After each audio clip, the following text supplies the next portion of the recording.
Անցած ամիս, երբ հարևան Իրանում ռազմական գործողություններ էին Հայաստանում, ինչպես եւ սպասվում էր, թանկացումների տեմպն ավելի արագացավ։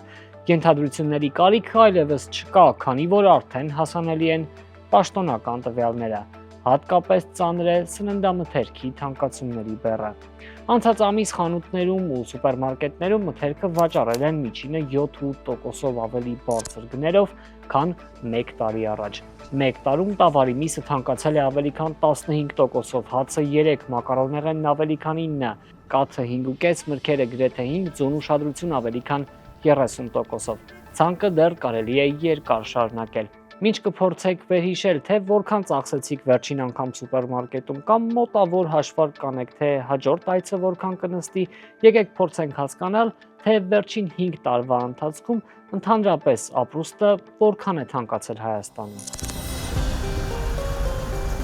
Մի կողմից իշխանությունները պնդում են, թե աշխատավարձերն ավելի շատ են աճել, քան թանկացումների բեռը, մյուս կողմից ընդդիմությունը շարունակ սոցիալական վատթարացող իրավիճակի մասին է ահազանգում։ Հիմա նույն տարեկան գնաճը ըստ վիճակագրության կոմիտեի 3.3% է եւ այսինքն աշխատավարձը նախորդ տարվա նոյեմբերի համեմատ աճել է 5%-ով ավելի է աճել։ Չեն ասում, որ ամեն 4-ից 3-ը 350,000 դրամից քիչ փող են ստանում։ Ով, որտեղ ու որքան է ճիշտ։ Այսինքն եթե առաջ պետքա 10,000 դրամով առնեինք, հիմա պետքա առնենք 12,190 դրամով։ Հանգացման ասում եք ոչ։ Հանգացման ասում եք ոչ։ Հանգացման ասում եք ոչ։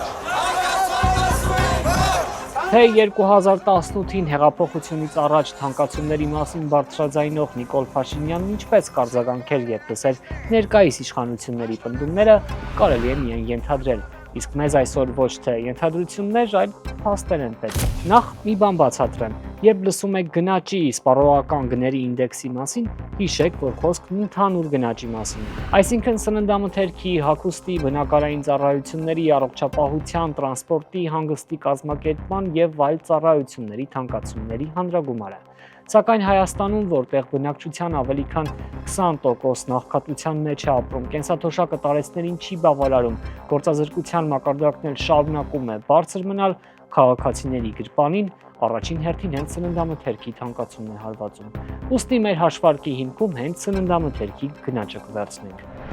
Պատկերացրեք կամ փորձեք վերհիշել 2021-ի մարտի գները։ Գնում եք խանութ, վերցնում անհրաժեշտ մթերքն ու դուրս գալիս ծախսելով պայմանական 20,000 դրամ։ 5 տարի անց նույն ապրանքները գնելու համար անհրաժեշտ է արդեն 25,372 դրամ։ Միայն սննդամթերքի հանրագումարային գնաճը 5 տարում շուրջ 27% է կազմել։ Ընդ որում սա ամբողջական բացվածքը չէ, առանձին ապրանքների թանկացումը շատ ավելի մեծ է։ Օրինակ տավարի միսը վերջին 5 տարիներին թանկացել է ավելի քան 45%-ով։ Իսկ ընդհանուր գնաճը ներառելով նաև մյուս ոլորտները 5 տարում 20 ու 74% է կազմում։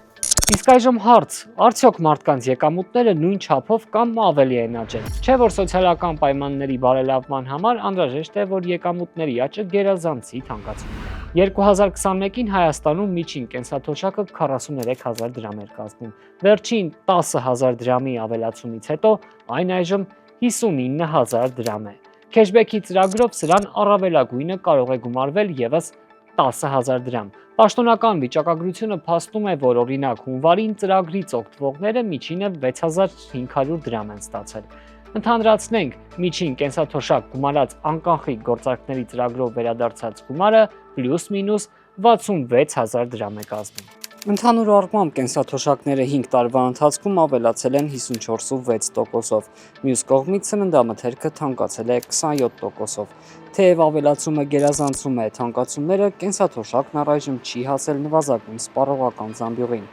չնայած սա կառավարության հիմնական խոստումներից էր։ Իսկ վարչապետ Նիկոլ Փաշինյանի այս հայտարարությունը Հայաստանի Հանրապետության պատմության մեջ առաջին անգամ կենսաթոշակառուների կողմից ստացվող եկամուտը ավելին է, քան նվազագույն սպառողական զամբյուղը։ Իրականությանն այդքան էլ չի համապատասխանում։ Նվազագույն սպառողական զամբյուղի հաշվարկի մի քանի մեթոդաբանություն կա։ Պաշտոնական տվյալներով ըստ էության յուրաքանչյուրը գերազանցում է միջին կենսաթոշակը։ Մի հաշվարկով անցած տարվա վերջին եռամսյակում մինչև նոր թանկացումներն այն շուրջ 79000 դրամ է կազմել։ Մյուս տարբերակով մեծահասակների համար հասել մոտ 68000 դրամ։ Քեշբեքներ ներառած 66500 դրամ միջին կենսաթոշակն առայժմ այս թվերին չի հասել։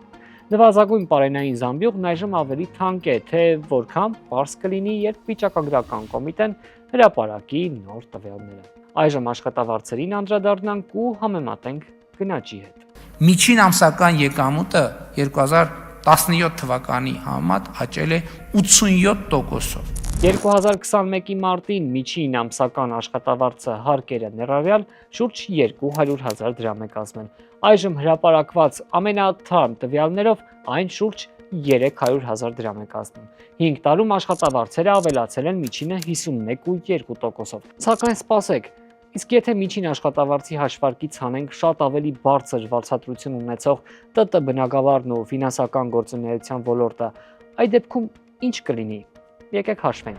Փետրվարի ցուցանիշները ներկայացնող վերջին տվյալներով օրինակ շինարարության ոլորտում միջին աշխատավարձը 260,000 դրամ է կազմում։ 5 տարի առաջ այն շուրջ 197,000 դրամ էր։ Այս բնակավարում աշխատավարձերը ավելացել են միջինը 27.4%-ով, հազիվ ծածկելով գնաճը։ Կրթության ոլորտում աշխատավարձերը 5 տարում 35.3%-ով են աճել։ Վերջին տվյալներով այժմ միջին վարձատրությունը 172,039 դրամ է կազմել։ Ավելացումների մեծ մասն այս դեպքում եւս մեծամասամբ զուտ գնաճն է փակել, այսինքն ուսուցիչների սոցիալական պայմանները շատ չեն փոխվել։ Սննդամթերքի թանկացումները չեն կարողանում ծածկել մշակույթի եւ արվեստի ոլորտում աշխատողները։ Նրանց սոցիալական պայմաններն ըստ էության նույնիսկ ծանրացել են։ Մշակող արդյունաբերությունում, այսինքն գործարաններում աշխատողների վարձատրության ավելացումը նույնպես կենսապայմանների էական բարելավման մասին չի վկայում։ Ավելացումը միշտեր զգալի է տեղեկատվական տեխնոլոգիաների եւ ֆինանսական գործունեության ոլորտներում,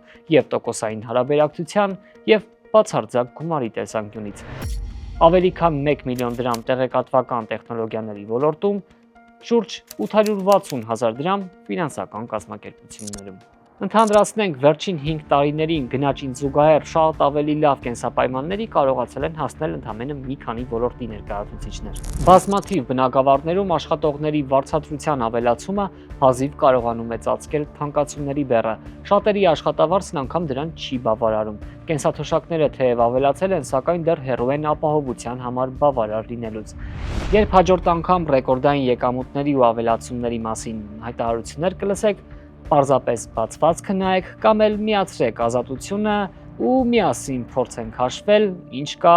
թվերից այս կողմ։